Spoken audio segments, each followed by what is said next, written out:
আপনি কি প্রচন্ড অভাবে আছেন? আজকে চমৎকার এবং ইউনিক একটি আমল আপনাকে আমি সরাসরি হাদিস থেকে রেফারেন্স সহকারে আমি বলে দিচ্ছি। এই আমলটা যদি আপনি 41 দিন করতে পারেন, আল্লাহর কসম খেয়ে বলি আপনার কোনো অভাব থাকবে না।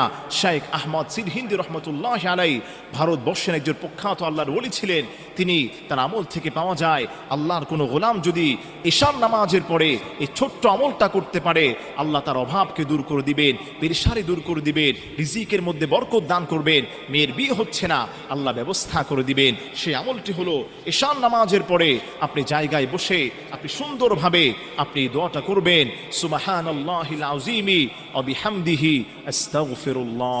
হাতে গুনে গুনে আপনি 41 বার পাঠ করার চেষ্টা করবেন।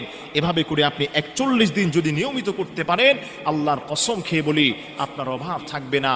দেয়ালে পিঠ ঠেকে গেছে, আল্লাহ আপনাকে হেফাজত করবেন। প্রচন্ড ঋণে আছেন, আল্লাহ ঋণ পরিশোধ করার ব্যবস্থা করে দিবেন। আল্লাহ পাকের উপর ভরসা করে আপনি প্রত্যেক দিন ঈশান নামাজের পরে জায়গায় বসে 41 বার এই দোয়াটা পড়বেন, সুবহানাল্লাহি ওয়া বিহামদিহি সুবহানাল্লাহিল আযীমি আস্তাগফিরুল্লাহ, সুবহানাল্লাহি ওয়া বিহামদিহি সুবহানাল্লাহিল আযীমি আস্তাগফিরুল্লাহ।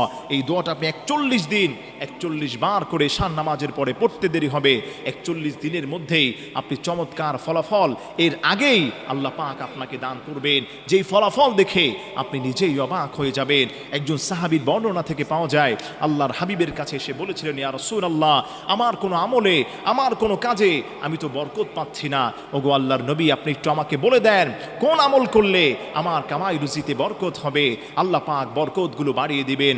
আল্লাহর হাবিব সাহাবীকে বললেন, ও সাহাবী, তুমি একটা কাজ করবা, প্রতিদিন ঈশার নামাজের পরে ছোট্ট দোয়াটি পড়বা, সুবহানাল্লাহি ওয়া বিহামদিহি সুবহানাল্লাহিল আযীমি আস্তাগফিরুল্লাহ।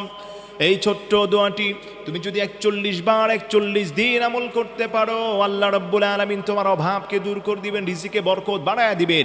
ওই সাহাবী পরবর্তীতে আল্লাহর হাবিবের কাছে এসে দেখা করলেন, এসে বললেন, ইয়া রাসূলুল্লাহ, আল্লাহ পাক এত বেশি রিজিক আমাকে দান করেছেন, এত বেশি দান করেছেন, আমি নিজেই অবাক হয়ে গিয়েছি। আপনি একটু আল্লাহর কাছে দোয়া করেন, আল্লাহ যাতে করে আমার রিজিকটাকে একটু কমায়া দেয়। অনেক বেশি রিজিক আল্লাহ আমাকে দান করছেন। সুবহানাল্লাহ পড়েন না। এজন্য আমার প্রিয় ভাইয়েরা, দেওয়ালে পিঠ থেকে গেছে, মেয়ের বিয়ে হচ্ছে না, আপনি আমলটা করেন, আল্লাহ পাক আপনার কপাল খুলে দিবেন, রিজিকের দরজা খুলে দিবেন। মা বোনেরা, আপনারাও বেশি বেশি আমলটা করতে পারেন।